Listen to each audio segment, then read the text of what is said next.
Good morning, everyone.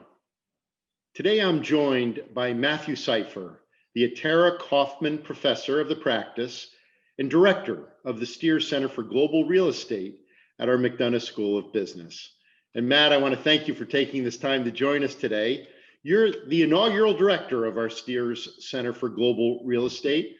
Give us a sense of the center's work, the vision for the center, and what do you see as some of the most important issues the center can be focused on?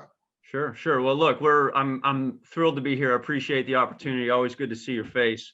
The Steer Center, when I came here back in 2012, was all about putting the student at the center of everything we do, and caring first, second, and third about the student, and really caring mostly about their career ambitions and understanding that everybody inevitably is in school for a job at the end of the day, whether it's undergraduate students or MBA students. And so when we got started back in 2012, we put the student at the center of everything we've done.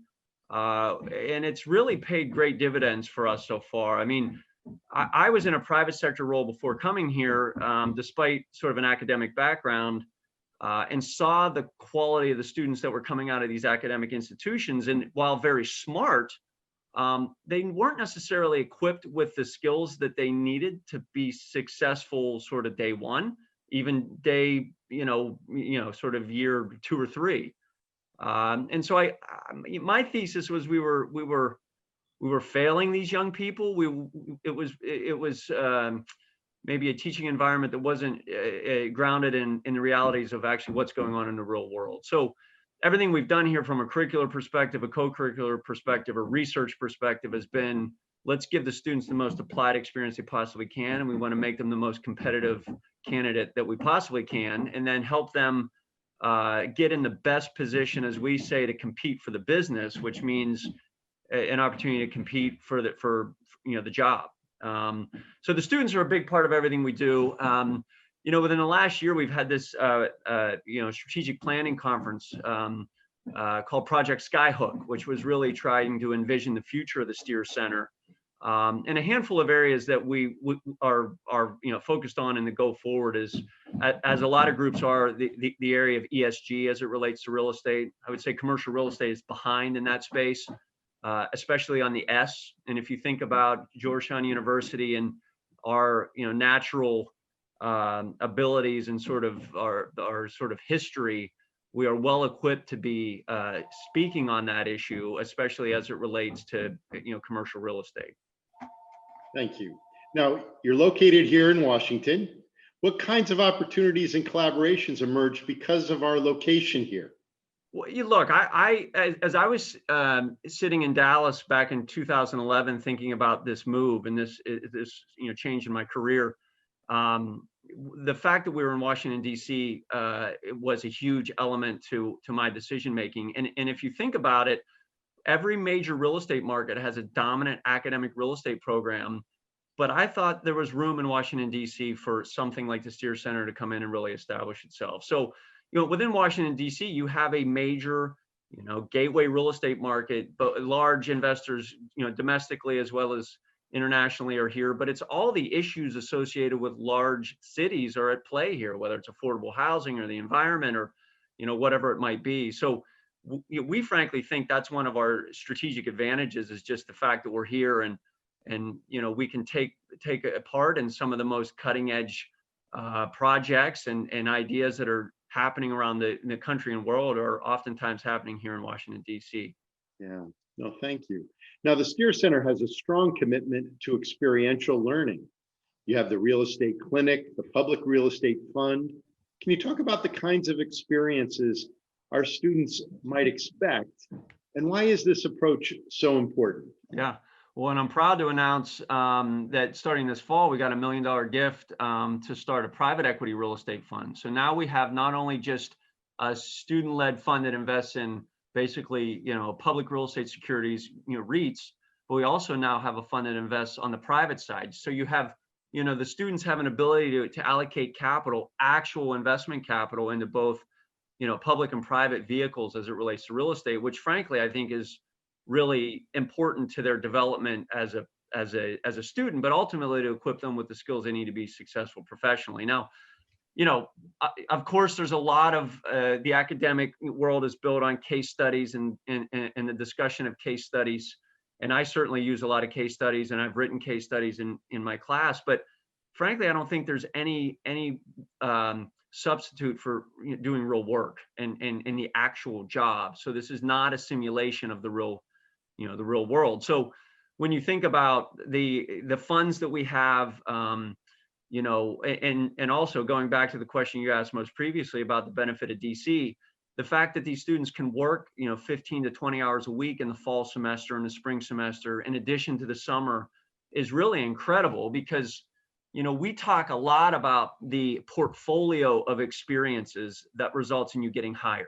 So when I was in the private sector, I never hired anybody because they went to a school or they took a class or whatever it might be, but I hired them based on the entirety of their portfolio, so to speak. So you can work sort of part-time with real companies. You can be involved in these applied, student experiences. Of course, you have the academic coursework, you have the alumni and so forth, but it's this portfolio of experiences that when you bring it together in a human and in a student, you really make a pretty employable individual that I think is pretty powerful today. So we think of the funds that we have here as part of that overall portfolio that we're trying to build when they come to the hilltop. Got it. Now, in the center, you use what you call a 4-quadrant curriculum. Yep. For our undergraduates and our MBA students, what does the 4-quadrant curriculum look like? What are some of the issues that our students focus on and gain experience in?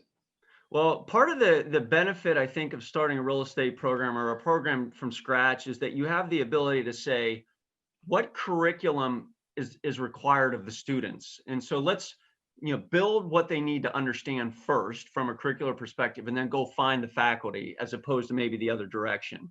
And so in the real estate capital markets, you have a 4-quadrant model. You have essentially 2 kinds of capital, which is debt and equity.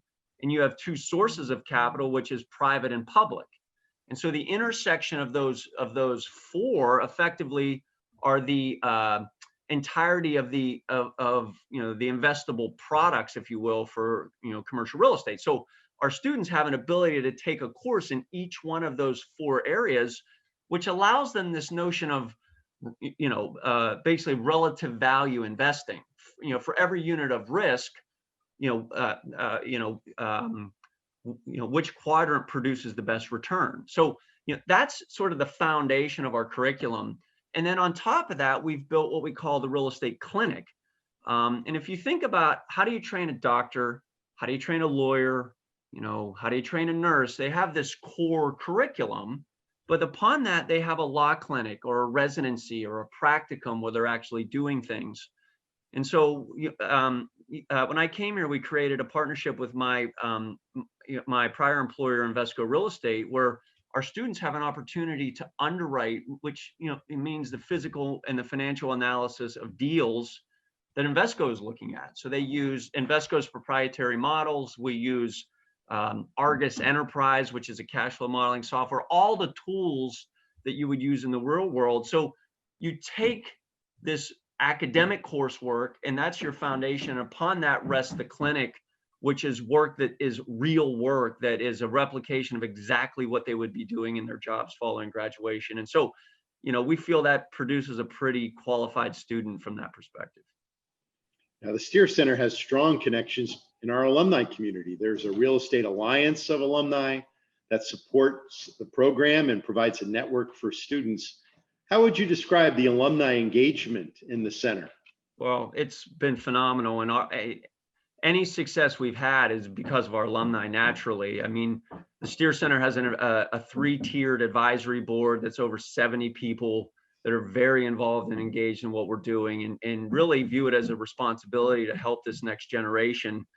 And I think about, a lot of those 70 were folks that weren't here when the Steer Center was, in fact, present. So it's going to be even more exciting in the next 5, 10, and 15 years when a lot of the students who are educated through the Steer Center become, professionals in the real world and then, begin to live that commitment to Georgetown and the Steer Center. So, we've been very fortunate with our alumni. As I said, Bob Steers has been incredibly helpful at every level, and his wife Lauren.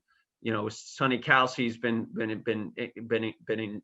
incredibly significant to us, as well as a number of others, Ed Walter to name another, that we've just been very lucky. And I think the benefit, or the reason for that, if you will, is just the fact that we care about the student. I think the alumni really see that, and they support that view, and they want to encourage that view. And I think the success we have is the student is at the center, and the alumni appreciate that and really support it. So we've been very lucky there. Now, you've mentioned your work prior to joining Georgetown. You worked in real estate for nearly a decade. Could you talk a bit about the experiences that you had prior to Georgetown and now as a member of our community, and how they've shaped your approach to the work of the center? So I was very fortunate to work with a company called Invesco Real Estate, and I credit that experience really with providing me a foundation for everything that I've done here at Georgetown. And it's not just understanding the real estate. Frankly, it's understanding just how to run a business. And we're running a business, and we treat it that way. And we have customers, and we have costs, and we're trying to figure out the best way forward in terms of a strategic advantage and approach. And an institutional investor, which is what they are, is very process oriented, very organized, very structured, very deliberate, very thoughtful. And I like to think that we've brought all of that here, and it's worked out pretty well. So not only has it helped me with understanding just the profession, so to speak, and the craft, but also just how you run a business, which has been very helpful. That's great. Matt, I can't thank you enough for taking this time to share with us today. In closing, is there a message you'd like to share with our university community? Sure. So, real estate is the single largest asset class in the world. If you think about everything you do on a day-to-day basis, in some shape, form, or fashion, it involves commercial real estate. This, COVID environment is very interesting from a real estate perspective, because we are all about aggregating people. And so a lot of that industry has sort of seen some significant change as a result. But as a result of the absolute size of the industry, it really touches a variety of areas of this world. And we certainly would love to interact more broadly with the university, with Georgetown, because I think our work really intersects a lot of the other work happening in the university, just given the scale of the asset class. Well, again, thank you, Matt. I'm grateful to you for sharing your experiences, and also for the extraordinary experiences you helped to provide for our students.